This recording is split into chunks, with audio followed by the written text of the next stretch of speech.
আপনার ওই জাহাজটার খবর কি আছে? জাহাজটা এখন সুইজারল্যান্ডে আছে। হ্যাঁ সুইজারল্যান্ডে হ্যাঁ। ওখান থেকে সুইজারল্যান্ডে কিছু কাজ আছে, ওখান থেকে কাজ করে ফের চলে যাবে ফ্রান্সে। ফ্রান্স থেকে মস্কোয় যাবে, মস্কোয় টিফিন করে আর ঠিক লাঞ্চ করে নেবে জাপানে।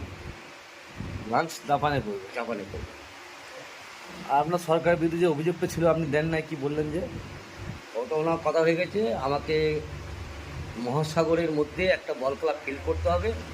আমি এখানে মাটিটা দেখছি, সিউড়ি রাঙামাটিটা, ওকে মহাসাগরে ওখানে আমি প্ল্যান দিয়ে আমি তো বল ক্লাব ফিল্ড বানিয়ে দেবো। না আপনার যে কি বললেন মাটি হয়ে গেছে, মাটিতে রূপান্তরিত হয়েছে। ওহো, আমাদের তো চারখানা জাহাজ, ও তো মাটিতে খেয়ে নিয়েছে। আমরা তো রাজ্য সরকার কোনো কমপ্লেন করি না, কেন করতে যাব? আর চারখানা জাহাজ গেছে তো কি আছে, তাই বলে রাজ্য সরকারকে কেন ডিস্টার্ব করবো?